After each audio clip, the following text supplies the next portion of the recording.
Alors, je me présente de fait, je m'appelle Tom Aubry, j'ai 21 ans et j'ai créé le compte Instagram Nistorique. Alors, Nistorique, c'est quoi? C'est sur le réseau social Instagram des petites anecdotes et des petites histoires qui racontent l'histoire de notre patrimoine et de la ville de Nice. Alors, je me suis rendu compte que pendant le confinement, tous les lieux de culture étaient fermés. On pouvait juste admirer la rue et lorsque je me baladais, j'avais cette réflexion. On n'a rien à envier aux grandes villes, que ce soit Paris. Nice est un réel musée à ciel ouvert. Alors, je me suis mis à raconter les petites anecdotes de Nice. Et au fur et à mesure, le compte grandit. Je commence à présenter une émission aussi sur l'opéra de Nice, qui s'appelle Opéra Stories. Et ça me plaît. Je me rends compte qu'il y a tellement d'histoires à raconter sur l'histoire de Nice. Alors, normalement, c'est court, j'essaie d'être ludique et de ne pas dépasser les 1 voire 5 minutes.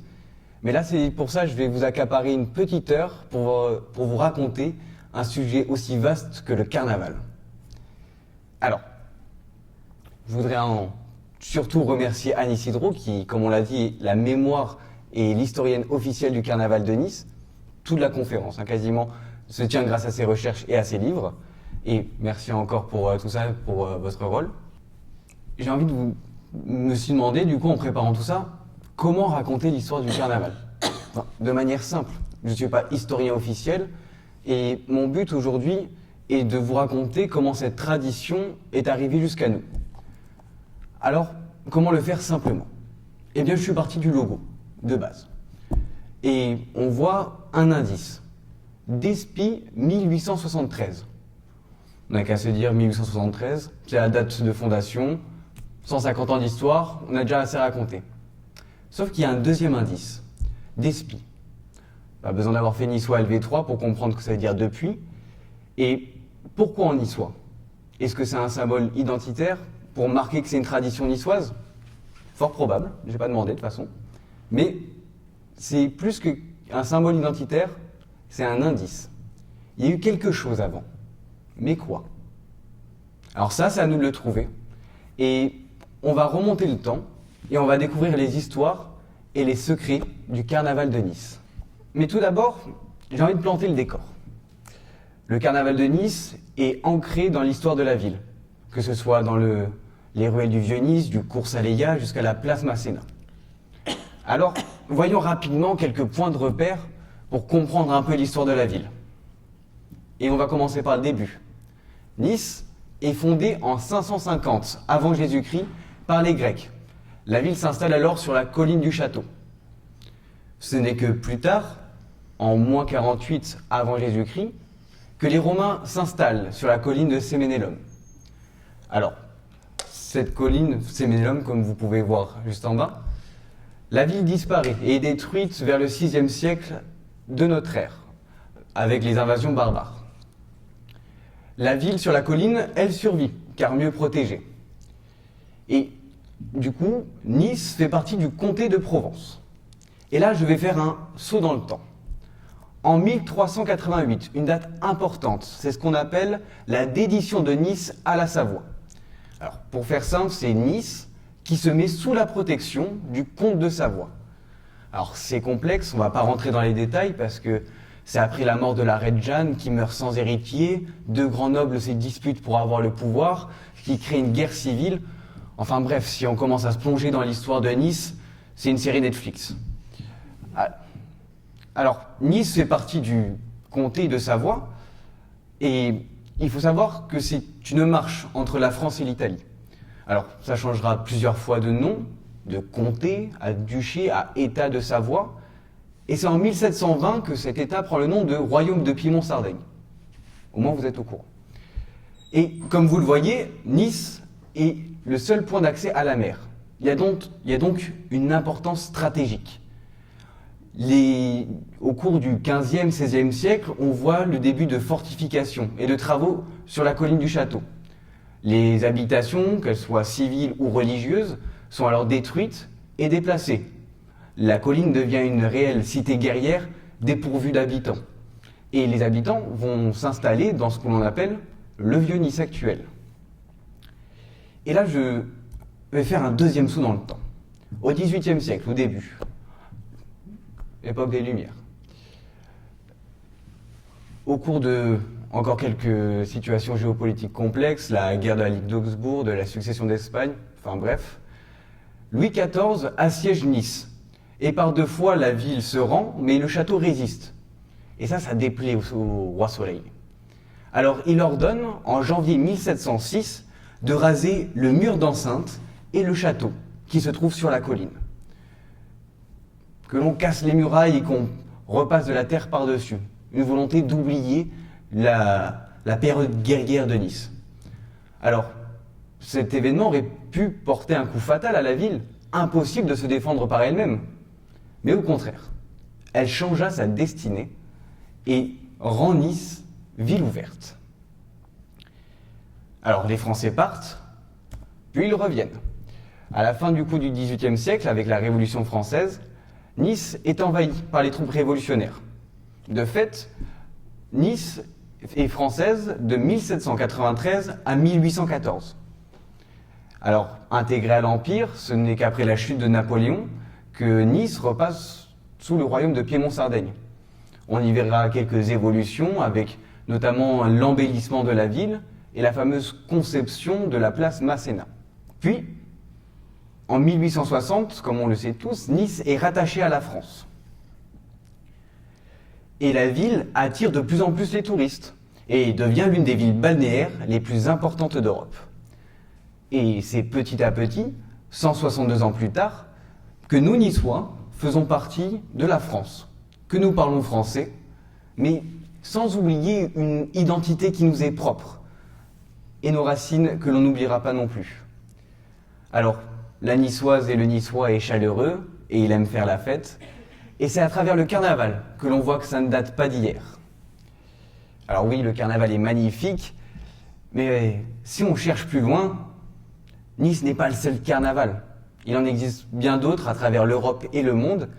Et alors on va creuser un peu et on va voir quelles sont les origines du carnaval. Et en effet, ça existe depuis un sacré bout de temps. Déjà à la préhistoire, il y a le cycle des saisons que l'homme ne comprend pas forcément. Passant de saisons chaudes, avec des champs verdoyants et de la nourriture, puis à des saisons froides, avec la neige et ses complications. Alors, l'homme préhistorique ne comprend pas, se disant que le monde tourne à l'envers.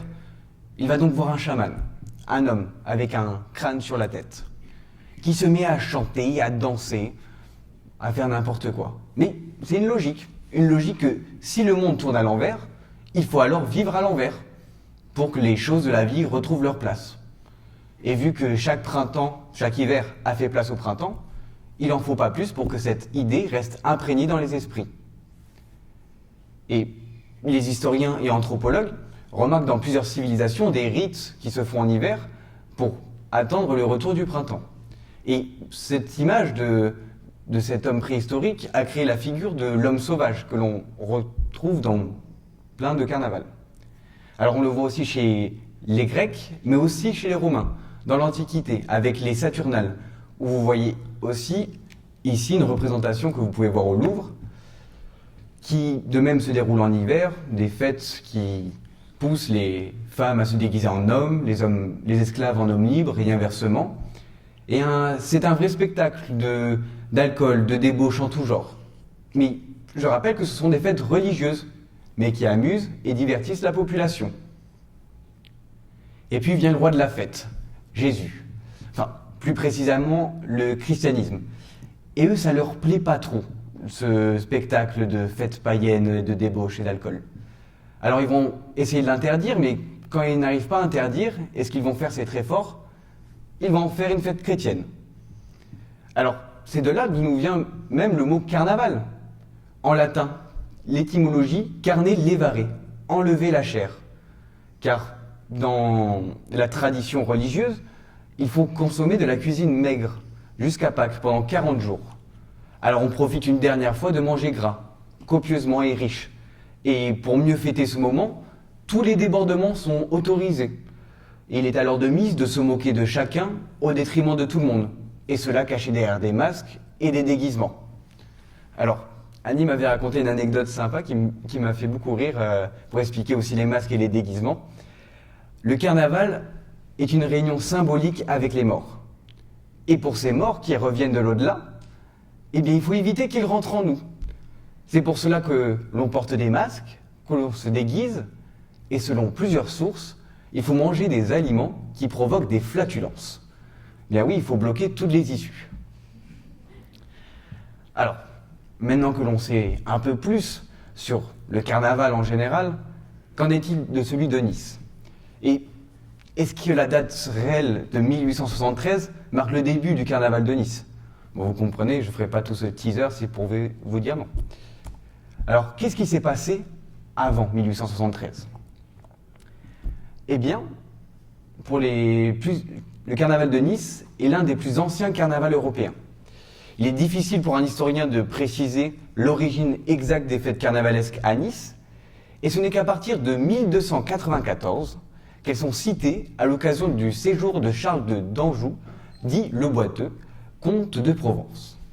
Alors du Moyen-Âge au XIXe siècle, les fêtes carnavalesques de Nice ne sont citées que lors du passage des hauts dignitaires, qu'ils soient comtes de Provence ou comtes de Savoie à partir de 1388. Alors c'est lors des périodes du Carême, notamment, et qui précédait cette fête, et c'était accompagné d'une série de réjouissances, que ce soit bals et danses dans les rues de l'actuel Vieux-Nice. Alors cela est très intéressant, et car de nouvelles questions se posent, à commencer pourquoi 1873 qui est marqué sur le logo, et qu'est-ce qui s'est passé cette année-là? À quoi ressemblait le carnaval de 1294 à 1873? Alors, on va commencer par répondre à ces dernières questions. Comme je vous l'ai dit, l'Église reprend la main sur cette fête païenne, et elle se charge de l'organisation. Elle nomme des abbés des fous, qui sont chargés d'organiser et de réglementer ces festivités. Alors, ces festivités se composent en 4 bals, selon des classes sociales bien définies. Vous avez le bal de la noblesse, des marchands, des artisans et des pêcheurs et des ouvriers. Alors, dans une ordonnance du 19 janvier 1539, il stipule que les abbés sont chargés d'un rôle de surveillance. C'est alors la police des bals. Ils forment alors entourés de moines et ont pour mission de faire régner l'amour, l'union et la paix. Et pour éviter les disputes et les bagarres, ils doivent en interdire l'accès aux jeunes gens qui veulent rentrer avec des armes et autres. En effet, le port du masque laisse toute situation qui peuvent dégénérer. Alors ils interdisent aux gens de se présenter à un bal ailleurs de celui de leur classe sociale, sauf si l'on est déguisé convenablement. Alors là, les Niçois peuvent se mêler entre eux pour une journée entre les différentes classes sociales. Alors, comme on le voit, les festivités sont dirigées par l'Église, la fête se traduit par plusieurs bals qui réunissent les Niçois, mais on remarque que les lieux où s'organisent ces bals montrent une réelle organisation sociale. Alors, c'est d'abord sous l'influence de Venise que la noblesse et la bourgeoisie niçoise organisent des bals masqués dans les palais, et un document du XVIe siècle nous donne une idée plus précise sur l'emplacement des bals du carnaval. La fête se déroule en divers lieux et ils ne sont pas choisis au hasard. Dans une ville de 12 000 habitants environ, chacun de ces 4 bals est réservé à une classe sociale de la ville. Comme par exemple, vous avez celui place Saint-François. Est-ce qu'il marche? Oui. Pas. Et c'est ici où se trouve le centre et la vie du pouvoir communal. Où alors vous avez les pêcheurs et les ouvriers, et leur bal se trouve à la Condamine. La Condamine, c'est le plus grand marché de la ville de l'époque. On constate que ces bals se déroulent près des principaux centres de l'activité urbaine, le palais communal, l'évêché, la loggia, le palais où résidait le duc. Et tout ça représente les principaux pouvoirs, qu'ils soient municipaux, économiques ou ecclésiastiques. Alors, Nice est une ville ouverte, comme je l'ai dit, à partir du XVIIIe siècle, et son territoire s'étend. En effet, la ville commence à s'ouvrir vers des fonctions plus touristiques. Et le récit des touristes, des voyageurs anglais, suisses ou autres, nous donne un premier regard sur les fêtes de carême qui ont lieu à Nice, sur les bals aristocratiques qui sont donnés d'ailleurs dans les palais du gouvernement. Alors le carnaval ne ressemble pas encore à celui que l'on connaît aujourd'hui, Mais au fur et à mesure, des similitudes avec notre carnaval vont commencer à apparaître. Et lors de l'occupation française, en 1794, la célébration de la reprise de Toulon tombe en même temps que les fêtes carnavalesques à Nice. Alors il faut savoir que la Révolution fait souvent des cortèges et des bals avec des grands défilés dans les nombreuses villes françaises. Donc bien sûr le but est idéologique et d'ancrer dans les esprits les nouvelles valeurs et traditions de la Révolution française. Alors c'est ce jour du 9 janvier 1794, le Rassemblement général se fait place de la République et est installé pour cette occasion et pour une première fois un bûcher. Alors non, cette fois c'est pas pour brûler une effigie du roi, mais c'est pour brûler les étendards de Toulon la traîtresse. Alors après cela fait, un grand cortège qui se dirige vers le port et après se termine dans les ruelles de l'actuel Vieux-Nice, devant la cathédrale Sainte-Réparate. Et on y trouve du coup des allégories et des symboles typiquement révolutionnaires. Un Hercule représentant la force du peuple, la déesse Liberté couronnée de laurier, portée sur un grand bouclier par 4 soldats romains et 4 sans-culottes. La pierre de la Bastille, considérée comme un objet sacré lors du cortège, et un char des vainqueurs de Toulon, avec 4 républicains foulant aux pieds les infâmes drapeaux des peuples coalisés contre la France. Alors il figure que ce premier char, eh bien c'est la première fois qu'on a une mention de ces chars-là dans le carnaval niçois et dans les fêtes niçoises. Alors la Révolution française ajoute sa touche au carnaval, mais c'est sous un régime monarchique que l'on va voir une autre transformation et un nouvel aspect. C'est lors du séjour hivernal, en 1830, de Charles Félix, roi de Piémont-Sardaigne, que la fête carnavalesque change d'aspect. Le carnaval a lieu sur le cours Saléya, et les notables niçois organisent un corso de gala en hommage au souverain. Tel est le commencement du corso actuel. À bord de voitures et de calèches, ils défilent en riches costumes.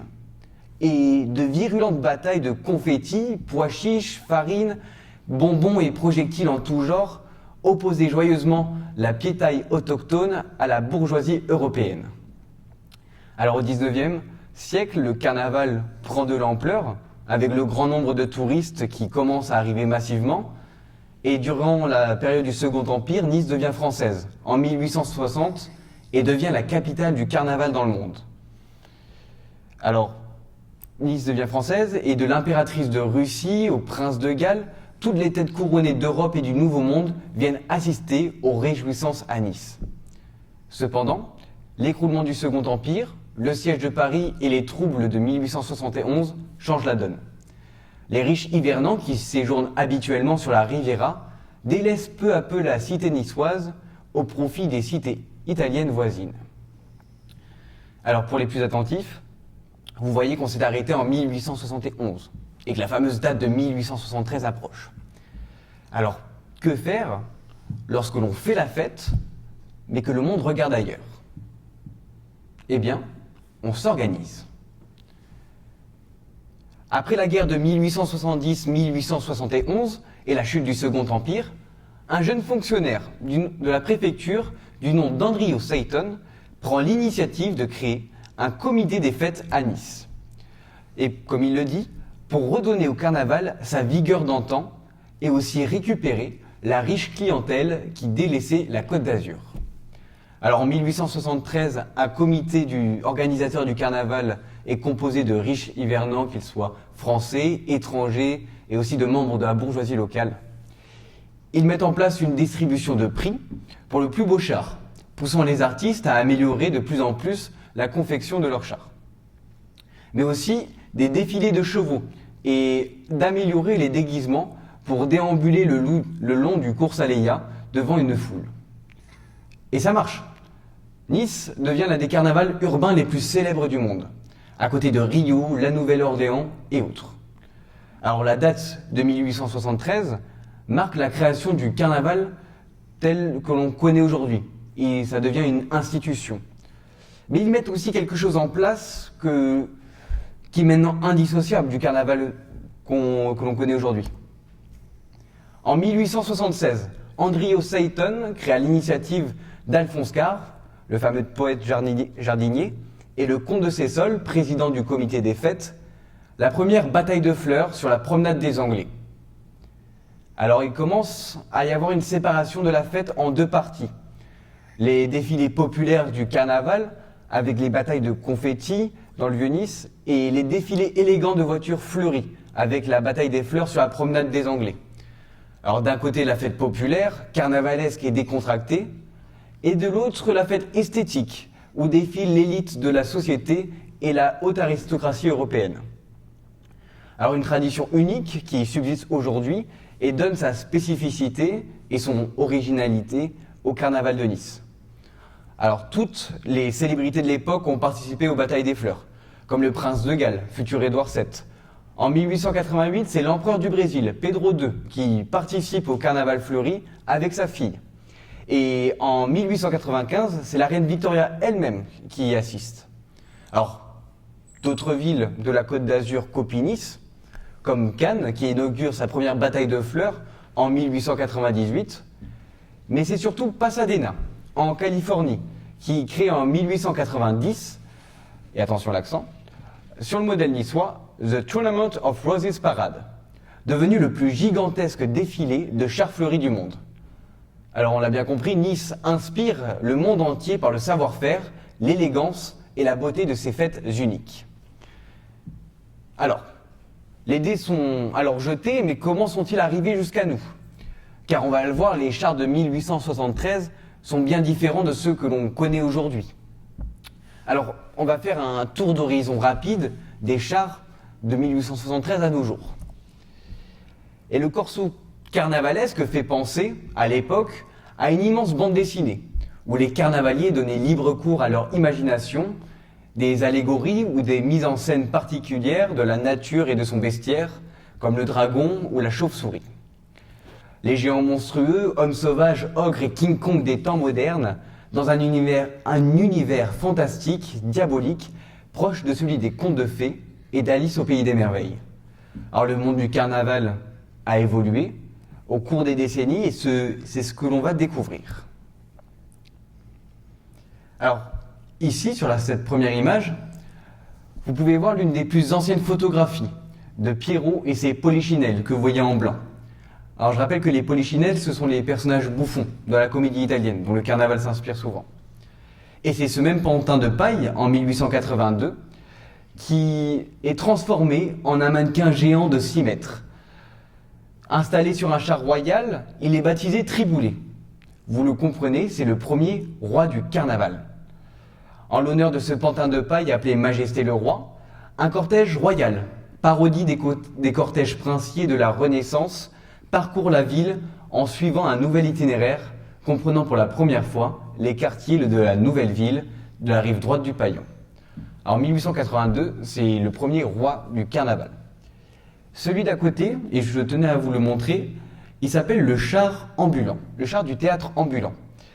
Sa particularité, c'est qu'il est le premier char articulé à l'aide de cordes et de ficelles avec un personnage qui tirait du coup les petits pantins au-dessus, et il date de 1877. Alors 1875, c'est le célèbre char de la Ratapignata. Alors ce char représentait 40 Ratapignata, ou chauves-souris, sur un vieux château en ruine, et par son côté fantastique, cassait le style académique des autres chars du Corso. Alors quand je dis un style académique, c'est vraiment les chars qu'ont imposé la Révolution française lors des longs cortèges. Et lui, dans son style fantastique et grotesque, opère une nouveauté dans le carnaval niçois.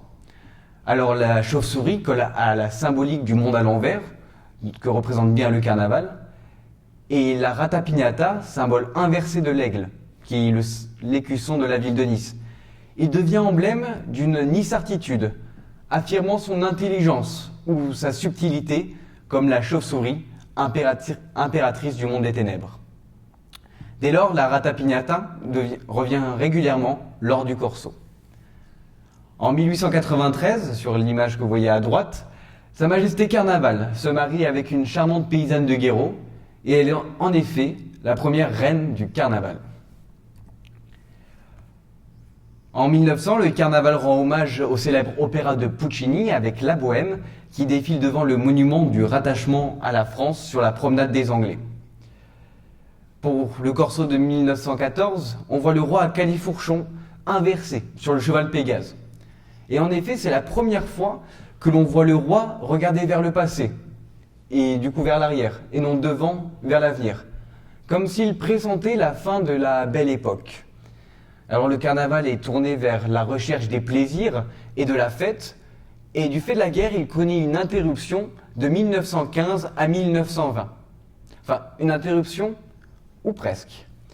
Car lors de la Première Guerre mondiale, le conflit mit un coup d'arrêt aux festivités, et bien que sur le front de Verdun, en 1916, des chasseurs alpins niçois fabriquent un char artisanal à 200 mètres des tranchées allemandes. Le carnaval, toujours dans ses airs moqueurs, se joue en ces temps de la guerre et de ses horreurs. Les carnavaliers représentent volontiers les événements politiques et sociaux avant 1914, puis entre les deux guerres, le carnaval subit aussi les influences des années folles et il se montre friand d'exotisme. Il tourne le dos à la politique et rejette les crises. Il revient en 1921, Sa Majesté Gargantua, sur la cigogne qui symbolise l'Alsace et la Lorraine reconquise. Il brandit un bouquet de myosotis, et cette fleur est intéressante car elle est le symbole de la fidélité et de l'amour éternel. Elle est aussi le symbole de la fondation contre l'Alzheimer. Forget me not, ne m'oubliez pas. Cela dans le but de célébrer la victoire des Alliés, mais aussi de garder en mémoire les soldats tombés lors de la Première Guerre mondiale.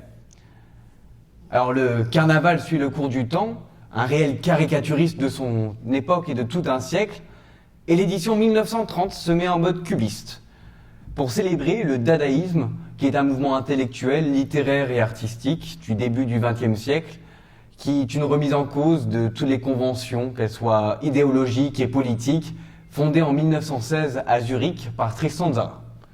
Toujours un petit point culture dans le carnaval, on apprend toujours plein de choses. Alors 10 ans plus tard, le thème du carnaval en 1940 est celui du roi de la folie. Et une anecdote intéressante, c'est qu'il s'avère que c'est un thème maudit pour le carnaval. Car à chaque fois qu'il a été institué, l'année prochaine, il y avait une guerre, où le carnaval était annulé. C'est comme le cas en 1990, avec l'annulation, avec la guerre du Golfe. Alors le carnaval a été, de fait, annulé pour les deux conflits mondiaux. L'édition de 1991 par peur des risques d'attentats pendant la guerre du Golfe. Et l'année dernière avec le coronavirus. Et à chaque fois, le carnaval est annulé et Sa Majesté repartit en exil. Après la Seconde Guerre mondiale, le carnaval devient un ambassadeur de Nice, capitale de la Côte d'Azur. Il règne dans un univers de soleil et de féerie.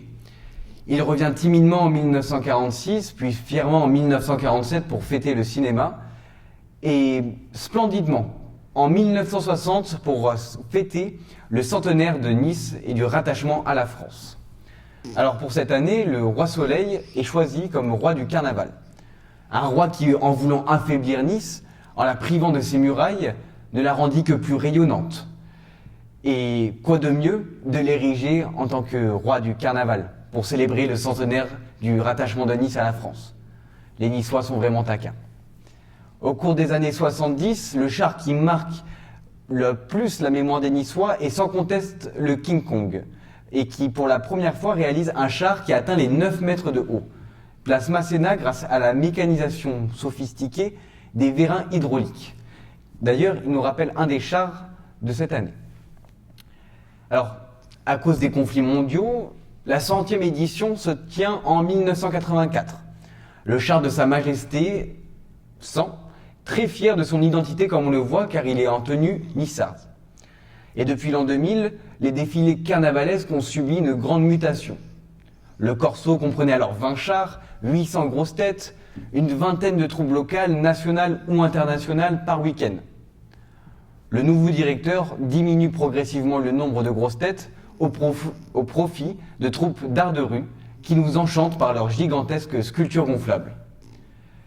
Alors désormais, chaque année, ces troupes sont soigneusement sélectionnées et apporte une touche extra-carnavalesque à la magie du Corso. Et en l'an 2000, l'Office de tourisme a voulu rompre avec l'académisme classique du carnaval et ouvrit la porte à la satire politique, très utilisée en Italie et en Allemagne. Avec un brin de provocation, on fait appel à Sergueï, un caricaturiste argentin qui travaille pour le journal Le Monde. Il signa tous les chars et les éléments du Corso pour le thème « Carnaval, roi des Odyssées ». Le roi réussit son effet et, au-delà de toute attente, met la ville en émoi durant plusieurs jours. Le char du roi, particulièrement grinçant, avec un bandeau noir sur l'œil, pouvant faire allusion à un certain personnage sulfureux dans le monde politique, et la conception rompait complètement avec le style traditionnel. Jamais ce char ne fut brûlé avec autant d'impatience par les carnavaliers et les traditionalistes. Mais le succès auprès des médias était garanti. Alors, dans les années 2000 à nos jours, les fameuses palissades sont apparues suite aux attentats de 2016.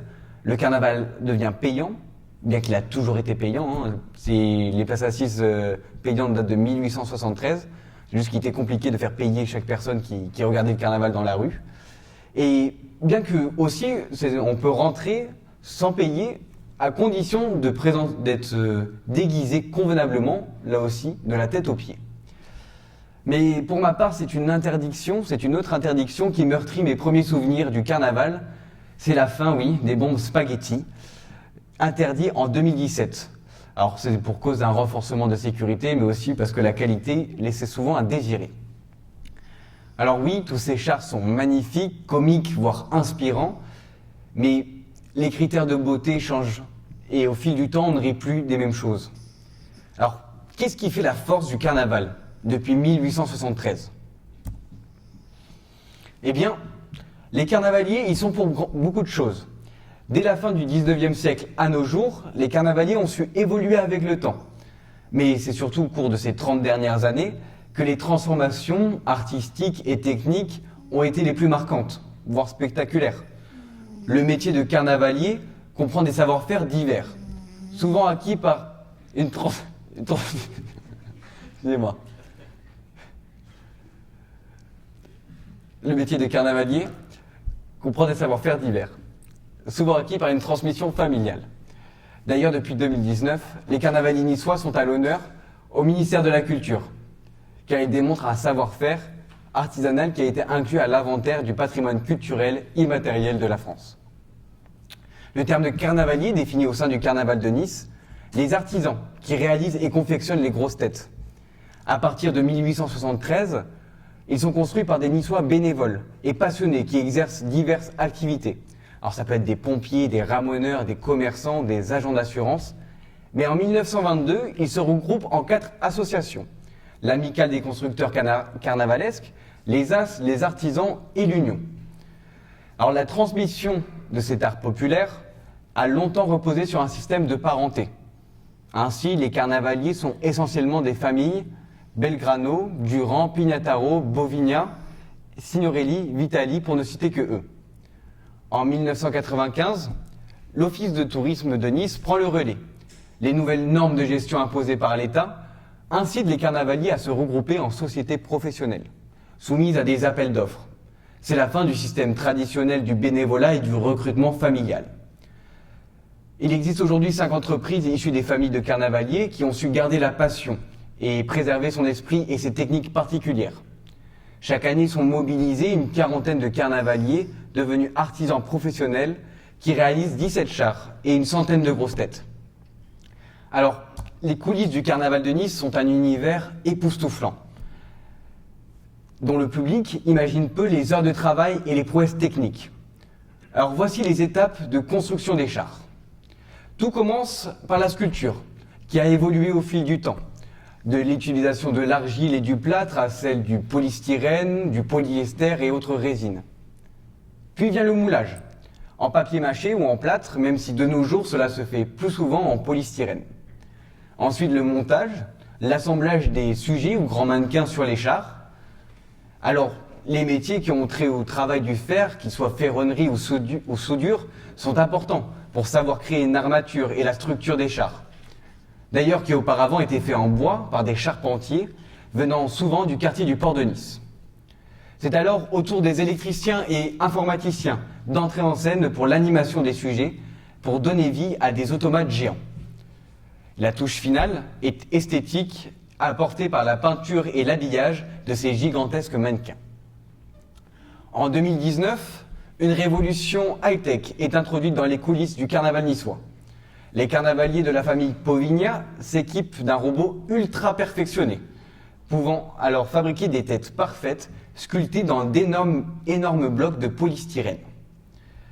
Alors sans les carnavaliers, cela serait impossible, mais je tiens à rendre hommage aux penseurs qui imaginent et dessinent les chars, que l'on appelle aussi les imagiers du carnaval. Alors, quand ils n'interviennent pas eux-mêmes, les carnavaliers niçois faisaient appel à des artistes imagiers, avant de concevoir les différents chars et grosses têtes. Ces derniers puisent leur inspiration dans l'imagerie populaire, personnages mythiques et allégoriques, satire locale, politique et sociale. Les plus grands artistes imagiers du carnaval de Nice furent Alexis Mossa, l'un des créateurs du carnaval actuel, et son fils, Gustave Adolphe Mossa, dont vous pouvez voir au musée d'art Jules Chéret une rétrospective. Dans l'histoire du carnaval de Nice, ces deux noms doivent être associés et placés au premier rang de ceux qui ont œuvré pour le prestige de cette fête. Car ils ont su créer un art populaire, de qualité, tout en maintenant les traditions. En effet, après la création du comité des fêtes en 1873, Alexis Mossa va prendre une série d'initiatives, dont certaines sont restées en place encore longtemps. C'est lui qui a l'idée de créer en 1882 le premier char du roi carnaval, et c'est lui aussi qui a l'idée de le faire marier en 1893 et de créer la première reine. C'est encore lui, Alexis Mossa, le dessinateur du fameux char de la Ratapignata en 1875. Il provoque une révolution dans le corso carnavalesque. Le grotesque l'emporte sur l'allégorie. Et la Ratapignata s'impose comme totem de l'identité niçoise. Alors c'est son fils, de 1907 à 1971, Gustave Adolphe Mossa. Alors il a été le père spirituel, l'imagier d'une part importante des chars officiels du Corso, et à la différence de son père qui participait à la construction et les peignait, il est resté le maître à penseur d'un univers exceptionnel, où se mêlaient des thèmes mythologiques, folkloriques, mais où on retrouve aussi le génie du peintre symboliste dans la période Belle Époque. Alors, Gustave Adolphe Mossa a travaillé ainsi plus de 60 ans, en étroite collaboration avec les carnavaliers niçois, et tout particulièrement avec César et Alexandre Sidron. Il était très soucieux des formes et des volumes dont il fallait tenir compte pour l'architecture des chars et pour les mouvements à donner aux mannequins. Il donnait une âme, une profondeur à tous ces personnages grotesques, qui sont entrés d'ailleurs dans le patrimoine culturel et dans l'identité niçoise. Gustave Adolphe Mossa nous a quittés en 1971. Et en 1999, pour le dernier corso du XXe siècle, la ville a tenu à marquer une rétrospective de ses œuvres d'Alexis et de Gustave Adolphe Mossa. Alors, comme on l'a vu, Mossa fait du grotesque une institution dans le carnaval de Nice. Mais est-ce qu'il y a quelque chose d'aussi grotesque que le carnaval que la politique? Alors, qu'elles soient françaises ou internationales, les carnavaliers n'ont aucune gêne de se moquer des grands de ce monde, ainsi que des problèmes de société. Ici, comme on peut le voir, c'est le cyclope de 2012 qui symbolise la débâcle financière de la Grèce sous le poids des banquiers. Alors le carnaval reflète un côté satirique et grotesque de notre société. Dans cet esprit, moquer les politiques français et du monde, ce qui se retrouve d'ailleurs souvent lors des défilés.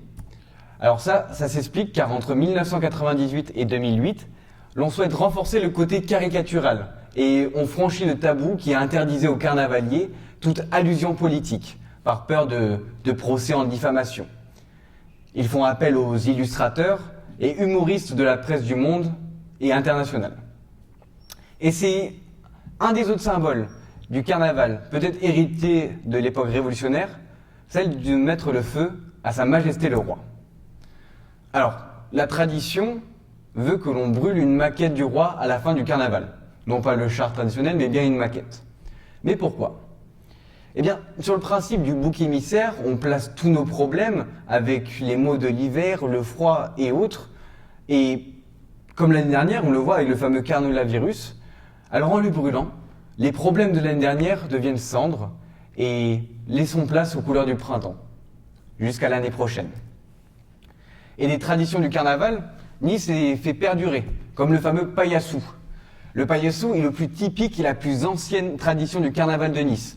À cette occasion, on fait sauter un pantin sur une poêle, le paillassou, dans une bâche.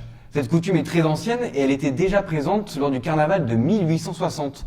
C'était un événement vivant et animé de la fête. Ce qui nous montre que dans le corso carnavalesque subsistent des coutumes qui rattachent le carnaval à un passé lointain. Et comme je l'ai dit de nombreuses fois, rares carnavals ont une renommée équivalente à celui de Nice. Alors une renommée qui influence le monde et son entourage. Le carnaval de Menton, copié sur le carnaval de Nice, bien évidemment, fait son apparition en 1876 et connut son heure de gloire avec la présence de la reine Victoria en 1882. Alors d'abord une fête huppée pour les riches hivernants, l'événement a connu une participation de plus en plus populaire après la Première Guerre mondiale. En 1929, un hôtelier organise une exposition essentiellement composée de fleurs et d'agrumes dans le jardin de l'hôtel Riviera. Depuis, la fête du citron a acquis une renommée régionale et mondiale, en deuxième position après le carnaval de Nice. Alors, le carnaval a aussi ses traditions ancrées dans le haut pays niçois, avec la fête du Bifou à Saint-Martin-Vésubie. La fête se rapproche beaucoup des fêtes carnavalesques que l'on retrouve dans les Alpes et dans le Piémont. Elles font partie de l'héritage et de la tradition rurale et ancestrale du carnaval. Alors, le carnaval de Nice rayonne dans notre région et dans le monde. Chaque année, des troupes internationales viennent défiler devant les Niçois, mais aussi les chars niçois s'exportent dans les carnavals du monde entier. Comme à Rio, en 2009, le char de Triboulet rend hommage au carnaval de Nice, entouré par 600 danseurs et figurants costumés représentant les fleurs de notre parade. Ou alors en Chine, en 2018, devant un public conquis et 100 millions de téléspectateurs sur la plus grande chaîne de télévision chinoise. Alors comme toute entreprise qui traverse les siècles, ce sont les symboles forts, ainsi que les hommes et les femmes de talent qui participent à garder et à maintenir en vie cette tradition. Alors, le carnaval, comme on vient de le voir, existe sous différentes formes, et il faut attendre 1873 pour que ce soit une institution officielle. Il a toujours été présent à Nice, mais c'est une évolution lente avec des dates clés qui font le carnaval que l'on connaît aujourd'hui. La force des symboles, de ses artisans et son rayonnement le placent parmi les 3 plus grands carnavals du monde. Et voici comment une fête populaire survit à la peste noire, voit l'invention de l'imprimerie, passe les guerres de religion, la révolution, l'empire, la monarchie. Mais encore le carnaval traverse un rattachement à la France, de conflits mondiaux, aux apogées et aux crises économiques, à 82 albums de Johnny Hallyday, mais aussi au coronavirus. Enfin bref, c'est inarrêtable et ça risque de durer encore longtemps. Alors comme on le voit, il peut se passer n'importe quoi, le carnaval reprendra toujours, car comme le disait le grand philosophe Freddie Mercury, la fête doit continuer. Alors oui, le carnaval bloque la route, il bloque le tram, il bloque la place Masséna, mais dans la réalité, cette fête est un pont immense vers notre histoire. Certes, on peut dîner dans le Negresco ou visiter le fort du Mont-Alban. Rien ne nous rapproche plus d'un Niçois de la Belle Époque et du Moyen-Âge. Certains me diront « Oui, mais c'était mieux avant. Libre à vous de penser cela. Je ne suis pas là pour vous dire d'arrêter de vous plaindre. Ce serait compliqué à faire pour un Niçois. Mais juste de se rendre compte que l'on assiste à l'une des plus grandes manifestations du patrimoine vivant de l'humanité. Je vous laisserai y repenser dans la voiture, dans vos 30 minutes de bouchon, mais vous direz plus à cause, mais grâce au carnaval. Merci beaucoup, merci infiniment.